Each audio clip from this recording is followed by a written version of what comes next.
2 preview brought to you by DrivingMaul. Hi, I'm Paul, the guy behind DrivingMaul, your best pleasure predictions and opinion. And boy, did we have some rugby last weekend. We had comebacks, we had drubbings, we had even had a pretty big upset as well. So, will this weekend bring the same? Who knows? But the man who I'm going to discuss all it with is Shane. How are you doing, sir? Good, thanks, Paul. How are you? Not so bad at all. And we kick off the weekend with the Highlanders versus the Sharks. Now, the Highlanders are a side that we haven't seen yet. They had a bye in round 1. But they have put their team list out with, at least one surprise in there for me. So I'll quickly run through that, though. Johnson, Coltman, Tuolahi on the front row, Parry Parkinson, Dixon in your engine room, Hunt, Lenchies, who's captain, and Mikaeli, 2 is the number 8. Aaron Smith with Mitchell Hunt at 10. Josh Ioane and Rob Thompson in the centres, and then you got Nariki for Angauku and Josh Mackay in the back 3. Just quickly on the bench, Ash Dixon, Daniel Leonard-Brown, Isafia Scott, the front row, Parity and Frizzell in there, Hamilton and Collins, and then Ben Nicholas in the 23 jersey. But don't be fooled, he's number 8, so they've got a 6-2 bench. Josh Ioane at 12, that was a big surprise for me. When I saw that, it surprised me because I'm pretty sure he's a 10. And a developing 10 too. So how will he go in the 12 jumper? I really don't like when New Zealand and Australian sides fiddle around with 10, 12 and company. So it'll be interesting to see how the young fella goes here. Yeah, it will be. We've seen him. He got switched around between 10 and 15 last season, but that's become much more kind of commonplace. I mean, we're going to see that David Havili is playing at number 10 for the Crusaders later on, and we've obviously Dane McKenzie, Bowden Barrett. I mean, there's plenty of examples of that. But that 10-12 combination, as you say, players like O'Connor, Curtly Beale have played around, Matt Tamua, Leofano, they've all played around doing that. And you end up wondering, well, which one are they really better at? I'm not a fan of this one.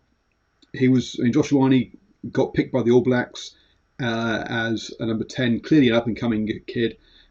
And I think they should have just given him the 10 jersey for the season and said, hey, learn your trade at 10, you're our 10, go for it. But clearly the Highlanders like Mitchell Hunt, who does have more experience. I suppose sometimes experience and certainly can help in that role. But good luck to Josh at 12. I hope he goes out there and plays a ripper game on Friday night. But yeah, look, and obviously good to have Frizzell and those sort of players off the bench, Ash Dixon.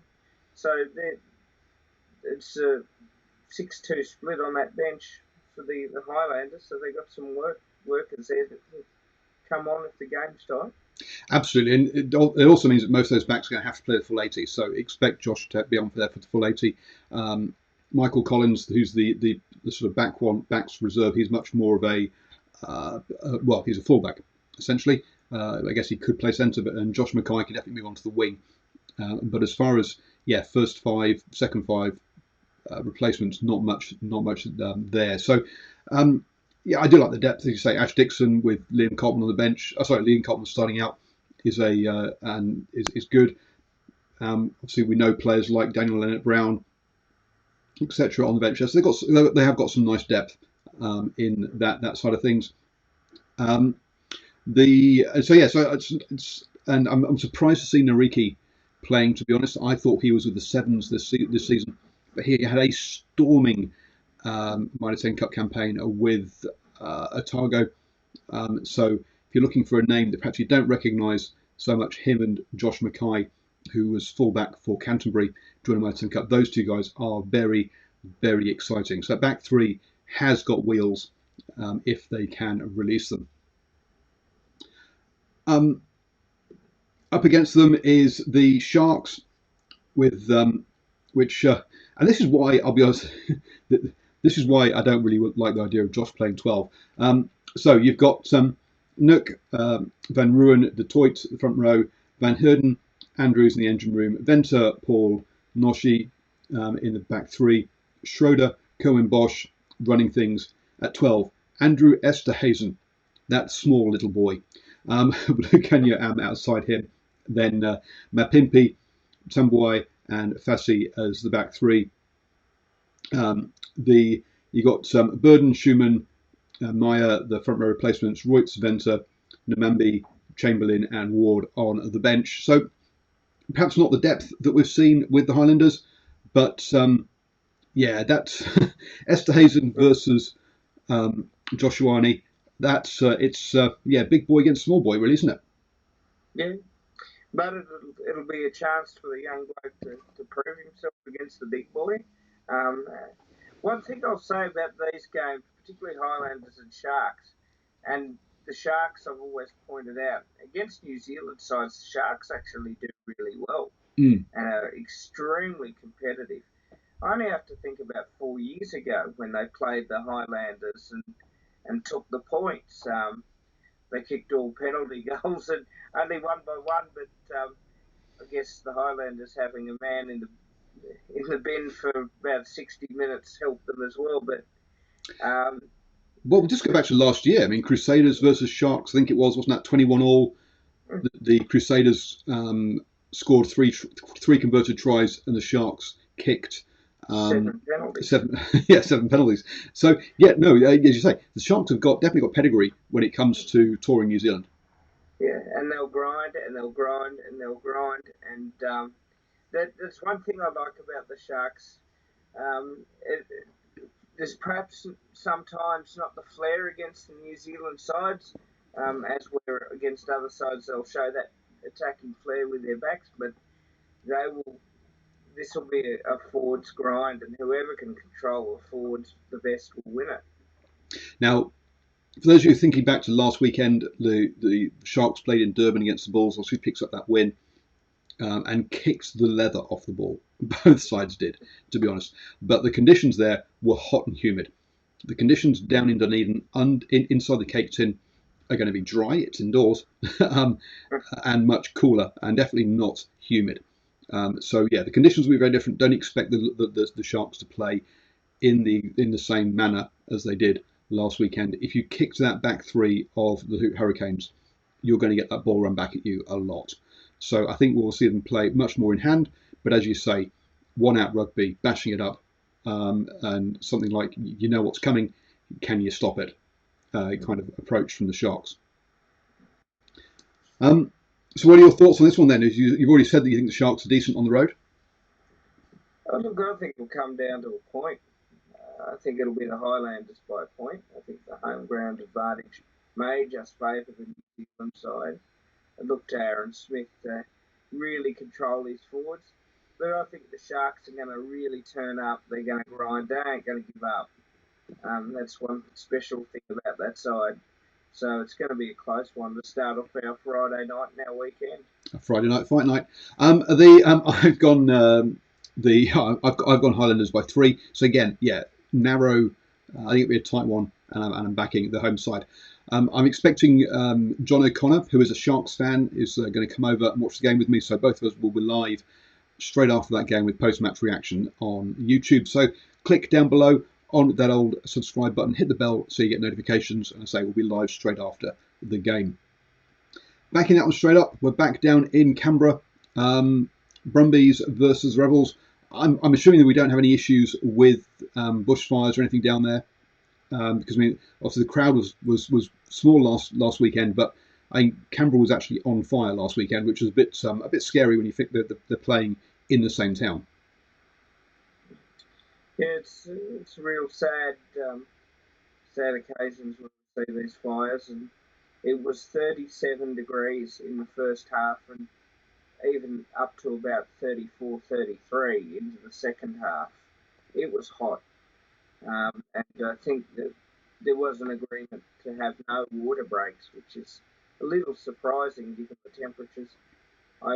There have been some cooler conditions, particularly across New South Wales, and I hope the ACT as well. So hopefully it reaches to Canberra Friday night, and we have a great Friday night fight night between two great Australian rugby sides. Now, the obviously Brumbies got that muscled out that fought that win against the Reds last weekend, and the Rebels, well, they got absolutely humiliated by the Sunwolves. Let's be honest. I'll just quickly read out the Rebels side, and you can tell me whether you think about how they respond. But Gibbon, Rangi, Smith, in your front row, Haylett, Petty, and Phillip in the engine room. Cottrell, Wells, Nasarani is your the Lucies. Lamani and Tamua are going to run things with Meeks and Hodge in the centres. Kellaway, Corabetti, and Dane Howard Petty in the back three. We've then got Misa, Oro, Ainsley, Glenenberg, who's up for his debut. Lioto, Hardwick, Lawrence, also up for his debut, and Magne are the replacements. So a bunch of replacements there that I don't think many of us will kind of know much about. Campbell Magne has experience. He's played in Japan and he's played in the Red system, and he, I think, came back to the Rebels last year. A few new faces. The starting side, as it has been over the last 2 years, has been very inexperienced and not inexperienced, harmlessly. It's been very inconsistent. At getting results. However, they have beaten the Brumbies in 5 of their last 6 games, including some real ripping close contests in 2018, which I thought was the game of the year, the Super Rugby game of the year, and two very close contests last year. So if there's any game the Rebels are always up for, it's the Great Southern Derby, as I like to call it, because they're the two southernmost sides. But the Brumbies are going to be up for it too, and their second half against the Reds was fantastic. They responded. It took them a while.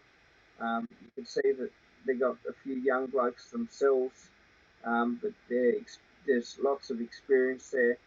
Crackerjack going forward, I can't really split them. I think it'll come down to. Here's the Rugby side. Then Co Fainga, Alatoa captaining the side again.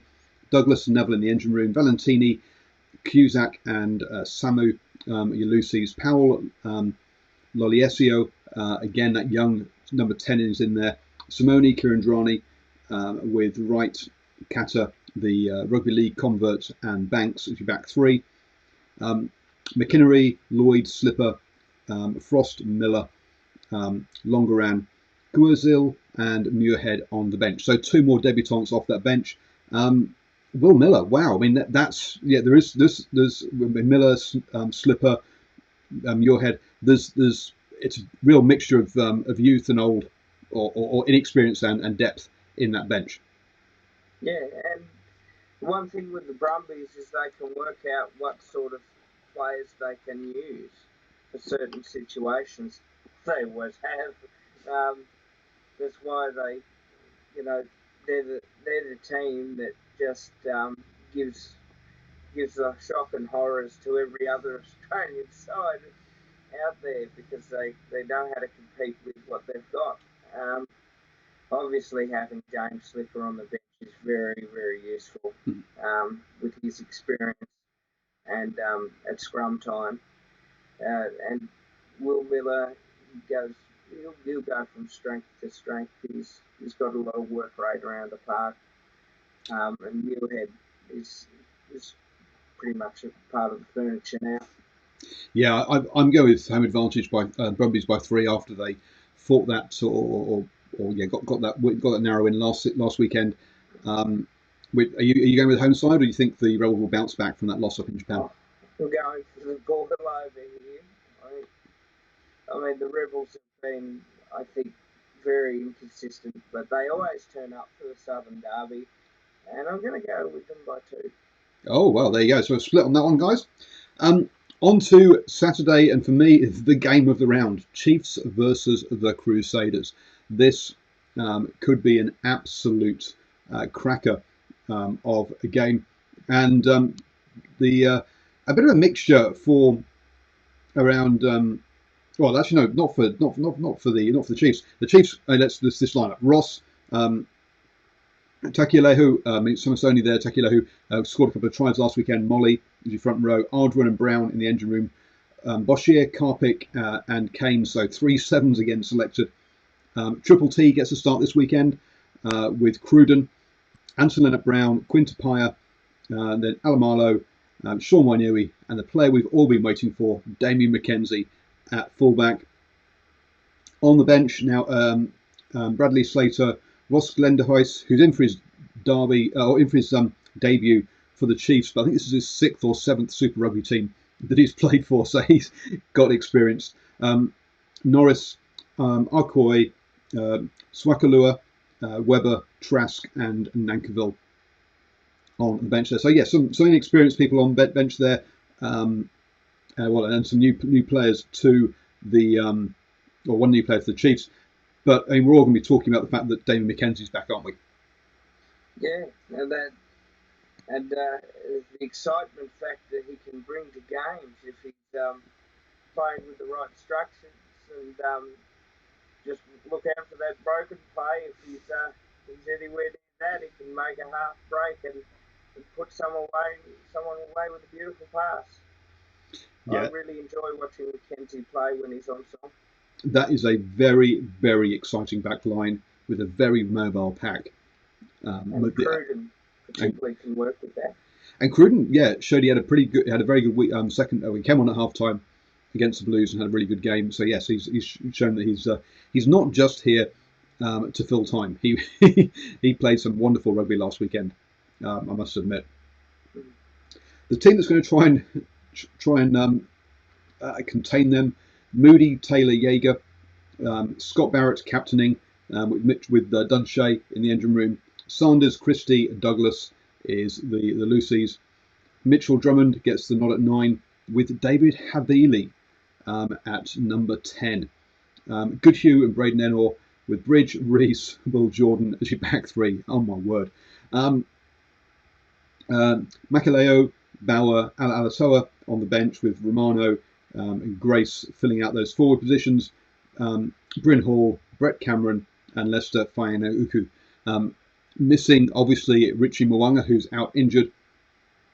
Really interesting call there to put Havili at 10 and not Brett Cameron, who is, I mean, Havili's a 15 cent and utility back. He's not a 10, is he? No, he's not. I was really hoping for a battle between the two exciting 15s. I'm sure all rugby fans, regardless of where we are, we're really looking forward to that. But I think having Mitchell Drummond, who's got plenty of experience at 9, Havili, I'm sure with the skill depth he has, I think will probably be more of a running 10 than a passing 10. So he'll be right. The Crusaders train just keeps rolling on.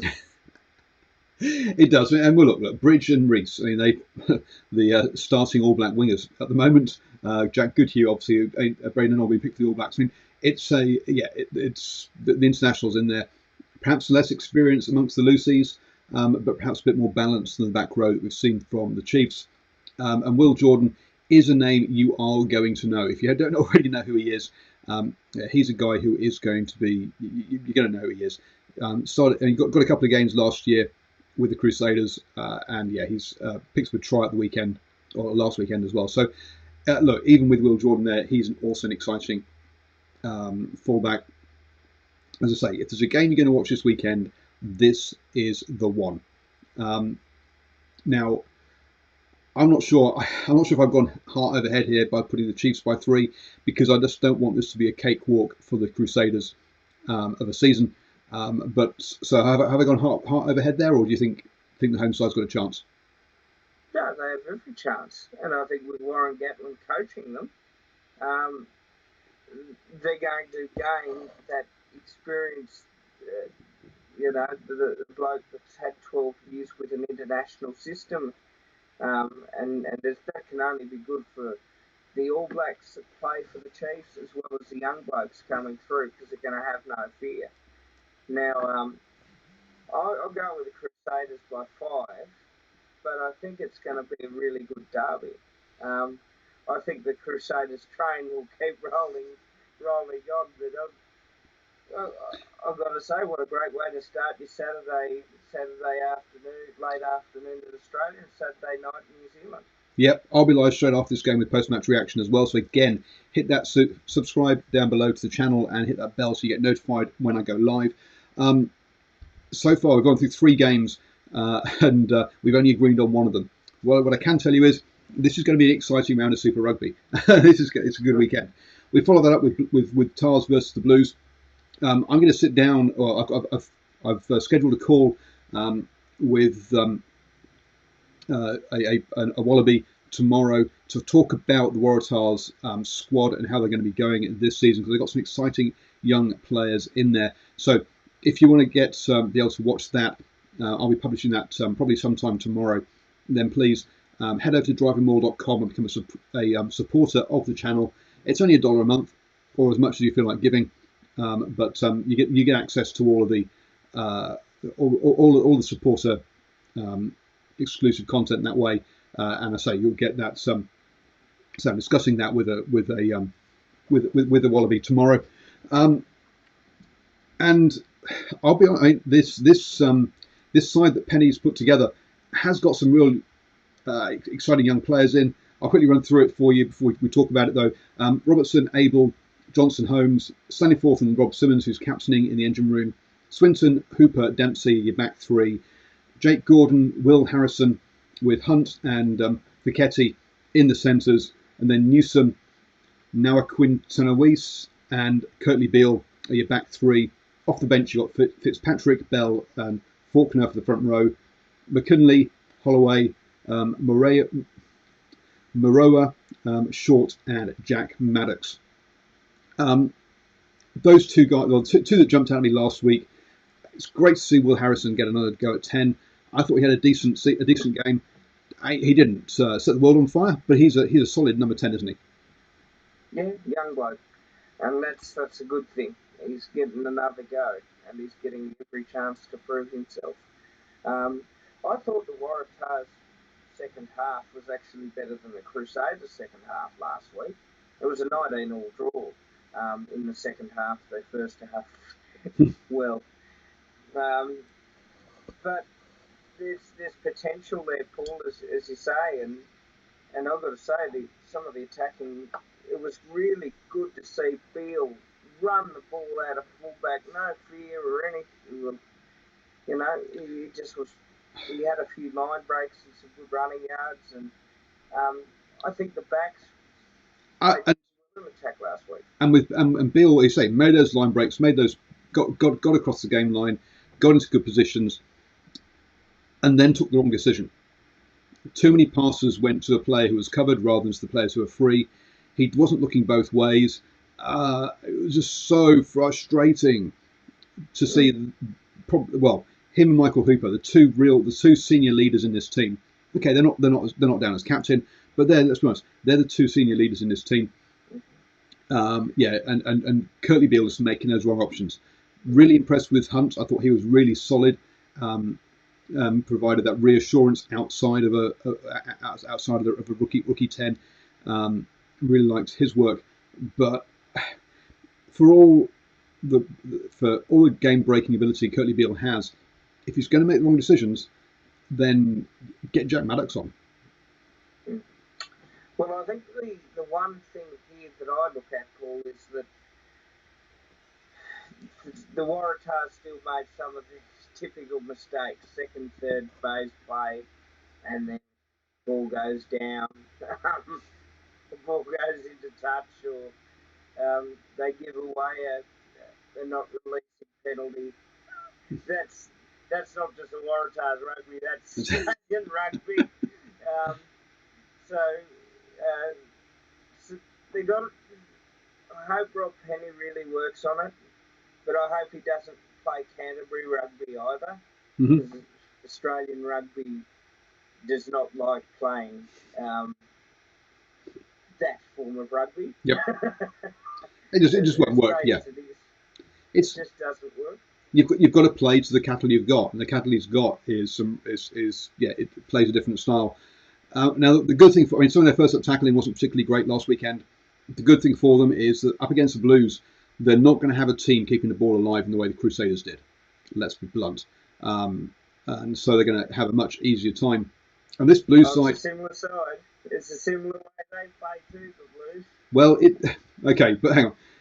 Players not available due to injury: Black, Christie, um, Kolowee, Tuoti, Page, Talia, Tucker, Lambourne, Hodgman, Nuia, and Rico Iwani. 10 players already on the injury list for the Blues. So they're already kind of having to scrabble a team together. The team they've got: Carl Tuanakapi. Okay, yep, right. You're bringing in an All Black starting now. That's good. That's good. Eklund gets another go at hooker with Mafileo on the other side. Tuipulotu and Josh Goodhue are your locks, with Papi Leahy. Gibson comes in for I've gone back for Lambourne, and then Sotutu again at number 8. Noah Kiriwani in there. Ruru, Perifetta start at 9 and 10, even though Perifetta still can't hit the side of a barn. TJ Fiani and Joe Marchant, who had a decent game, the English guy, in the centres there. And then Talia, Highland, and Duffy. Highland again coming in. I've forgotten the player's got injured. That's in there as well. So with Parsons, Lindermouth, Offatongafasi, Tom Robinson, Kiriwani, Sam Knock, Harry Plummer, and Nora, the Bay of Plenty exciting winger, also on the bench there. So yeah, missing Rico Iwani,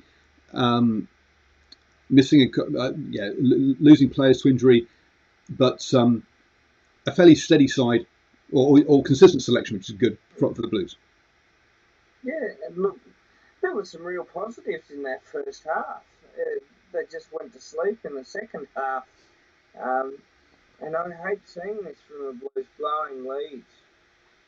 I'm going to say, Paul, without any surprise here, that whoever holds their discipline's going to win this game. But I actually will say that both sides will play attacking rugby here. So you'll see some good rugby. You will do, yeah. The Blues last weekend played very much one-out rugby. And they only really brought players like Rico Iwani into the game off set piece.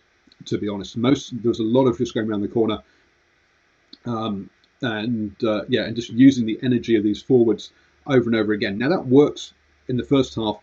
As soon as Gatland got to his team and managed to coach them and say, "Hey, this is how you combat it," it didn't work in the second, and they lost a massive lead. They're 15 points up at half time against the Chiefs. So my worry is again that they'll get up against the Tars, and as you said, the Tars had a good second half against the Crusaders. They've shown they can keep going. So expect the Blues to go out to a lead, and then the Tars try and chase them down. And the question is, will the Tars catch them before the time runs out? That's how I see the game going. Well, a good example was the game in Sydney in 2017. The Blues led 26-0 at one stage. The Tars got a couple of tries. The Blues got a couple of tries, and the Tars got the last 3 to just sneak in with a bonus point on the full-time siren virtually. So the Blues can go to sleep at times, and they can turn it on for certain parts of the game, which is really exciting, and then they can go to sleep as well. So, and they'll also leave points out there on the kicking team. So anyway, I've gone Blues by 3, but again, I've got a Blues jersey on. So Shane, I'm going to go to Blues by 8. By 8, okay. We then head over to the to South Africa, up onto altitude for the Lions versus the Reds. The Lions, weren't particularly. We've not got a lineup for them yet, so I've not seen a lineup for them. But they definitely against the Hag Juarez, they got cut to pieces, and So one of the advantages to the Reds here is that the Lions have had to travel back from Argentina. So it's not like both sides have had to travel, which will be will help to even things up. But the it was definitely a worrying performance by the Lions first out. Oh, they were disgraceful, and there's no other way to put that. They certainly not the Lions of a couple of years ago that threatened to, take the competition alive with their making finals. So here's the deal: the Reds had a really they had a fight. They had every chance to win the game against the Brumbies, and I was actually pretty pleased with the effort as a Reds fan. And I know I've got my jumper on today, but going to South Africa for Australian sides is no easy task either. So I dare say the Lions will be ready to make amends. I'm sure that having O'Connor at 10. Well, okay. Let me run through the Reds lineup for you, so you can talk. You can pull it to pieces. Smith, Maffey, Tuipulotu, Topu are your front row. Rodder, Salakai, Lotto in the engine room. That's a decent engine room. Scott Young, Wright, and Wilson. Your Lucy's with Liam Wright being the captain. McDermott and O'Connor, your 9 and 10. Hamish Stewart at 12 with Pataya at 13. Spate, Campbell, and Bryce Hecate back 3. Farrell, Zander, Nasir, so 2. Front row debutantes potentially on the bench there. Blythe, Uru, Sorovi, Lucas, and Piersami are the backs replacements. Isaac Lucas losing the 10 jersey to O'Connor. If your answer for 10 is O'Connor or Beale, you're asking the wrong questions. That's my opinion. I'd love to see his work around the middle. I'll stay up late and watch this one. It's going to be tough.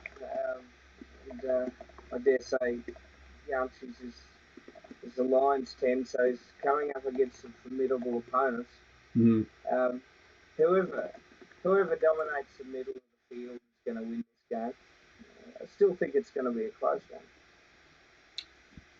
So I've gone Lions by 5. I think the altitude is going to be the difference between these two teams in that second half. Which way have you gone? The same, and by the same margin. Then we stay over in South Africa for the Stormers versus the Bulls. The Stormers got that big win against the Hurricanes last weekend. The Bulls gone blank. They beat the no. Lost to the Sharks. Lost to the Sharks. Thank you. Last weekend. There you go. Now the Stormers, to me, are one of the 4 sides who are true contenders to this competition. The Chiefs and Crusaders, who we talked about earlier, are 2 of the others. To me, again, we've not got the lineups here, but to me, this has got home try bonus point win written all over it for me. This is a very rich old South African traditional game. So it'd be, if it's at Newlands, well, it's going to be very tough for the Bulls. But I think the Bulls will be up for it. They weren't too bad in patches against the Sharks. The Sharks just knew how to finish the game off a bit better. Now, to say that, but the Stormers, after what they did to the Hurricanes, and it's rare to see New Zealand side finish on 0. Yeah, yep. That was quite nice. But it's look, the Stormers, I think they'll be right in that top 4, and they won't disappear from that. And they've got a very good side. And if you play as a team as they did last week, they'll put a score on. Yeah, so I've gone Stormers by 15. What's your call? I've got the Stormers by 5. I think by 5. Okay. Up for it. Then we have the Hag Juarez versus the Hurricanes. Now, if you're on Twitter, follow a guy called Paul Tate. He puts out what the training 15 is for the Hag Juarez, and it's pretty accurate as to who actually starts at the weekend. So he's got Vivas, Montoya, Medrano in the front row, Petty, Polos in the engine room, Gorison, Kramer, Lezana in the Lucy's, Cabelli and Miotti are going to be running things.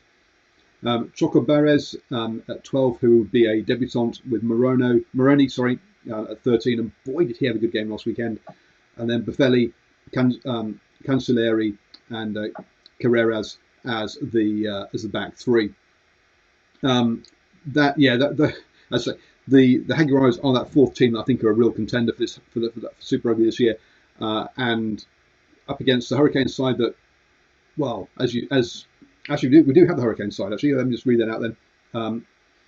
Armstrong, Amua, Lomax, Blackwell, Scrafton, Princip, Karifi, and Evans. TG Perinara captaining again. Garden Bashop gets a 10 jersey this weekend. Lamapi, Bailey Proctor in the centres.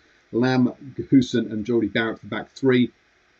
And then in your reserves, Riccatelli, Mafileo, Fido, Walker Laurie, Fifita, Booth, Fletcher Smith, and also so Fletcher Smith has lost that 10 jersey. After that Hag Juarez impressive performance last weekend, they've got to go in as heavy favourites here, yeah?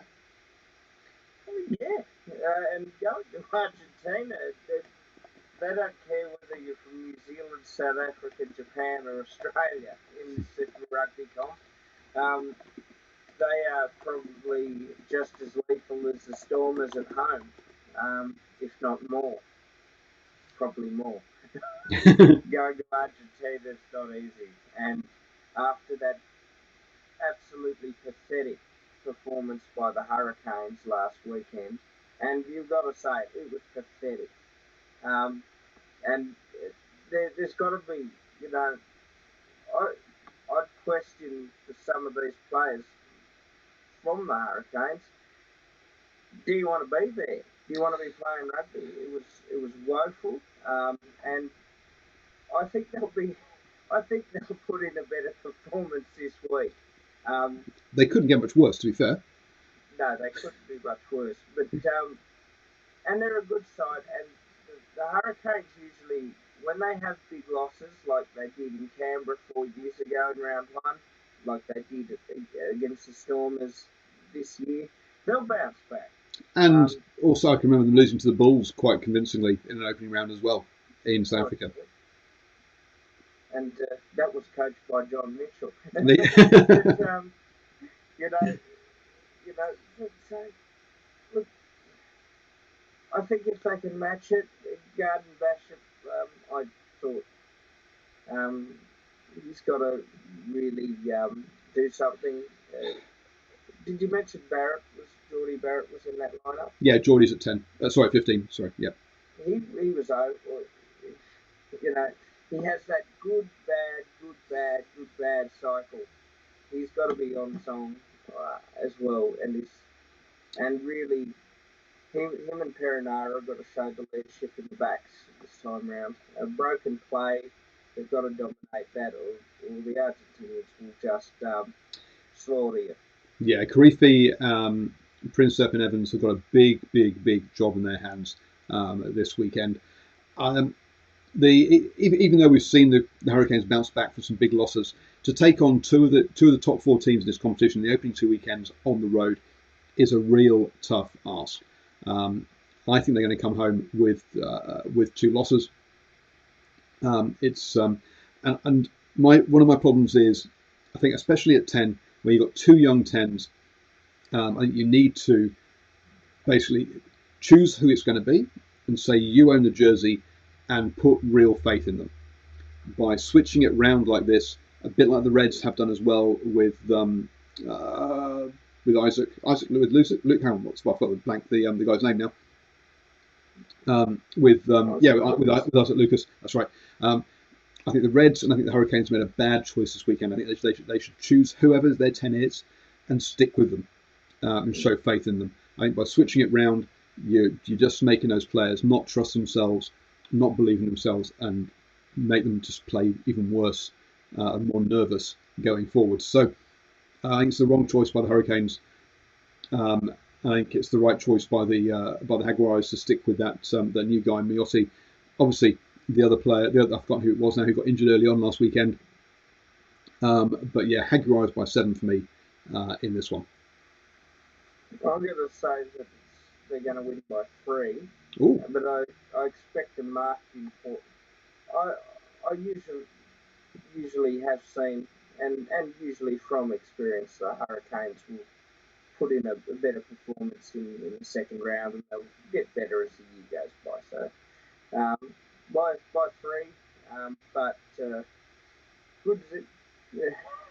You know, one thing I'll point out is if the Stormers hadn't missed a couple of penalties and a couple of conversions last week, the margin would have been closer to 40. So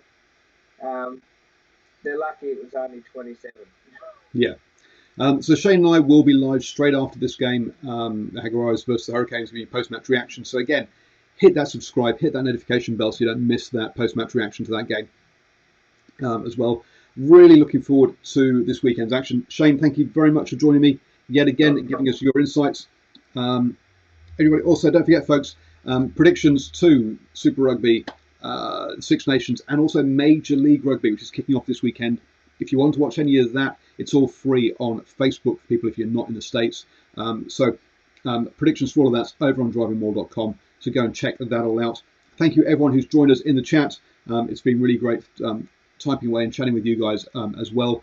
And we're back here 8 p.m. Thursday on a Thursday, giving you previews of Super Rugby. So whack that in your diaries. Cheers, guys. Have a great weekend.